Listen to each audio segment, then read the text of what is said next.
Buongiorno cari amici, benvenuti anche oggi nel canale vostro Marietto Veneziano. Da come avete visto il titolo, oggi parleremo dell'abbondanza e della serenità. Ma prima di fare questo, il vostro Marietto Veneziano vi chiede di iscrivervi al canale YouTube di Ildegarda del Marietto Veneziano.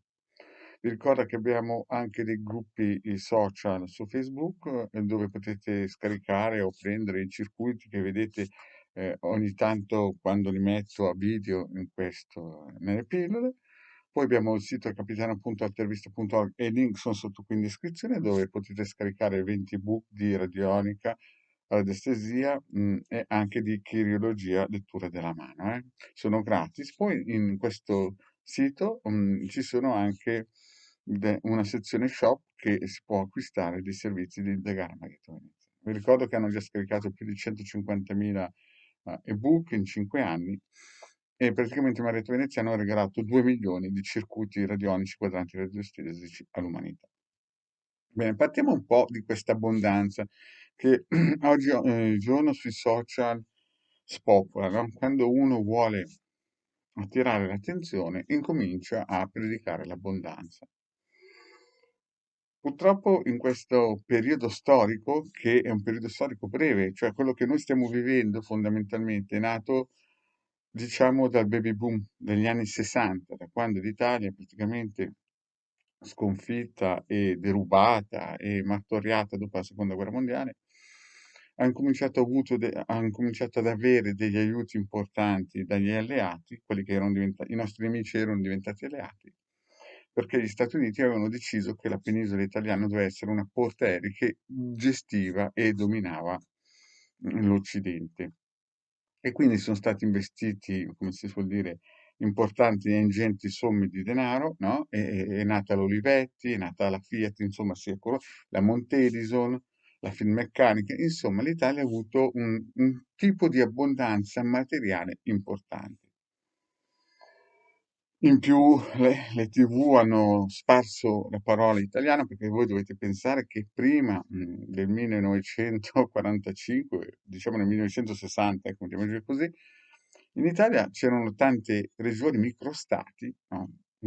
Che ognuno aveva il suo dialetto, quindi praticamente un siciliano faceva fatica a comunicare sicuramente con un veneto. Poi è arrivato Mike Bongiorno con Rischia Tutto e ha messo tutti d'accordo. La gente correva al bar a guardare la TV e da lì adagio adagio l'italiano ha preso la sua forma attuale. Noi siamo diventati uno Stato quando gioca la nazionale italiana e andiamo al bar o andiamo davanti alla TV o invitiamo a casa dei nostri megaschermi. E stiamo vivendo un tipo di abbondanza veramente eccezionale, no? E purtroppo quelli nati in questo momento pensano che sia sempre esistita questa cosa qua. Alle volte penso, solamente guardando l'asfalto per terra, no? Fino a 80 anni fa non esistevano queste possibilità, cioè la gente quando camminava, no? Praticamente non c'era asfalto, c'erano sassi, ciottoli, quindi molti inciampavano, cadevano, si facevano male. Gli occhiali, ad esempio, molte persone fino a 70-80 anni fa ce li sognavano gli occhiali, no? Quindi noi stiamo vivendo questo periodo in un momento proprio glorioso di abbondanza, di super economia. Eppure il 90% delle persone si alzano arrabbiate, no? Perché non gli va bene questo, non gli va bene quell'altro, proprio perché non hanno capito che stiamo vivendo nel massimo dello splendore che possiamo avere. E alcune volte questa abbondanza, questa parola abbondanza, questa ricerca di abbondanza, che è già un'abbondanza riuscire ad arrivare al supermercato magari con una macchina anche scassata, scendere, camminare su un pavimento liscio, cosa che 80 anni fa, magari anche con gli occhiali, quindi neanche inciampare, no? Cosa che 80 anni fa praticamente era impossibile. Se voi foste andati indietro di 80 anni e avreste raccontato al sindaco di una città che sarebbe successo, che voi, no? Tranquillamente sareste scesi da una macchina, avreste camminato su un suolo piatto, perfetto, fino al supermercato, vi avrebbe preso per pazzo. Quindi bisogna rendersi conto che viviamo in un periodo storico eccezionale. Ci sono i dentisti, ci sono tante cose. Eppure la gente si alza, entra nei social e incomincia a gridare voglio luce colorata, voglio l'arcangelo Michele di qua, voglio la Maria di là. Insomma, ognuno ogni giorno si sente insoddisfatto, mentre è già l'abbondanza sotto il fondoschino. In più ci sono casi veramente estremamente fortunati di persone che non si rendono conto perché sono incoscienti. Adesso vi faccio un caso che mi è successo 15-20 anni fa. Ero andato in alta montagna, 2400 metri, e chiaramente quando uno va in montagna, chiaramente alla base si veste da escursionista, no? Con scarponcini, pantaloni, le calze adeguate, le magliette, un bel zaino con dentro tutte le riserve, eventualmente perché se basta che in alta montagna arriva una nuvola, ci può essere un'escursione termica di almeno 10-15 gradi, no? Infatti capita che alcune volte anche alpinisti di spessore restano un pochettino turbati quando cambia improvvisamente il tempo.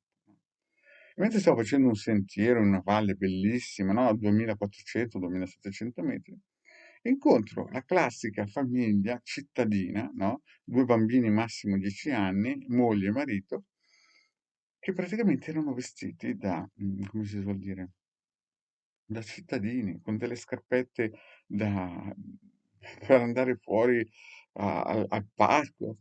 E mentre io camminavo tutto sudato, questa famigliola tranquillamente era su a 2700-2400 metri e camminava come se fosse normale, una cosa così. Io che ero tutto, insomma, li ho guardati e chiaramente ho pensato che il padre e la madre erano degli incoscienti, perché lì bastava che arrivava una nuvoletta e sarebbero congelati. Quindi molte persone, molte volte, vivono un'abbondanza di fortuna che neanche se ne possono rendere conto, eppure sono arrabbiati, si svegliano arrabbiati, no? Quindi è inutile che andate a cercare sul tubo o nei canali la luce colorata o le paroline magiche per diventare più ricchi di qua di là, perché ce l'avete già. Siete come quella nave che un giorno si è persa, no? Stavano morendo di sete e a un certo punto è arrivata un'altra nave e si era persa perché purtroppo si era rotto qualcosa, no, nel motore che non riuscivano più a gestirla, no? E a un certo punto hanno incontrato da lontano un'altra nave e continuavano a chiedere con, come si dice, le luci, il MOS, no, come si chiamano poi, se avevano acqua. L'altra nave gli diceva buttate giù i secchielli, no? E questi qui non capivano perché insomma erano come si dice, nel mare, no? Il problema è che erano in una zona con tanta nebbia e alla fine hanno capito che erano sulla foce di un fiume e praticamente non si erano resi conto che avevano sotto, sotto la nave l'acqua pulita, no? Perché la nave è arrivata vicino a una foce di un grande fiume. E molte persone sono così, continuano a vivere in un'abbondanza e non se ne rendono conto e vanno a cercare problemi, perché ve l'ho spiegato tante volte che andare a cercare luce colorata a destra e a sinistra non serve a niente se non a tirarsi egregore e roba del genere. Quindi non mandate luce colorata al marietto, lasciate stare, o benedizioni varie, lasciate stare perché mi state buttando addosso magari egregore di un'anima bassa che magari avete incontrato sui social. Poi un'altra cosa, l'abbondanza di stare zitti. L'altro giorno ho guardato su Face, io avevo messo un circuito che avevo creato con il Legarda e ho letto un commento di una persona che proprio avrà fatto un corso di, come si suol dire, di radionica, ma proprio era fuori tema, no? Era fuori, cioè non aveva nessun tipo di conoscenza e basi radioniche quella affermazione.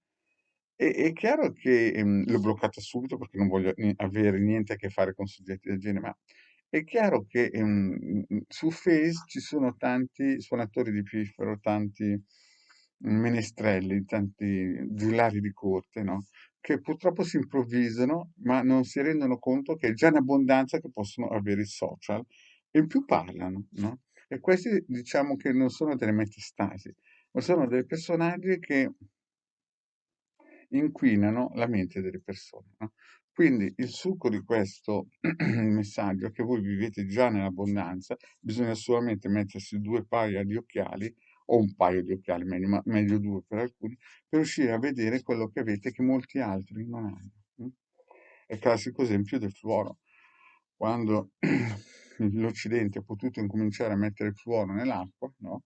molte persone hanno cominciato ad avere molte patologie minori, no? Cioè, nel senso, batteri hanno invadevano il corpo, c'erano patologie importantissime, devastanti per l'essere umano. Eppure, no, è uscito la corrente che il fluoro fa male alla testa, alla mente, destra e sinistra. Sicuramente fa male anche respirare da alcune persone, però in quel caso lì il fluoro è importantissimo per avere almeno un'igiene personale interiore, almeno di quest'acqua qui, no? Quindi capite che noi viviamo in un marasma di abbondanza di scemate, no? E chi salta su alla mattina e incomincia a fare il minestrello, ne tira dietro sempre qualcuno, no? E poi nascono queste crociate, no? Quindi il vostro maretto vi dice di scaricare i circuiti che mette a disposizione gratuitamente, di non ascoltare quelli che sono gelosi, che non hanno nessun tipo di conoscenza, di farvi ogni mattina il cerchietto colorato e l'ovetto, cioè scusate, l'ovetto colorato e il cerchietto di fuoco per stare lontano da queste abbondanze di sfortuna. Ok? Grazie cari amici e alla prossima, ciao.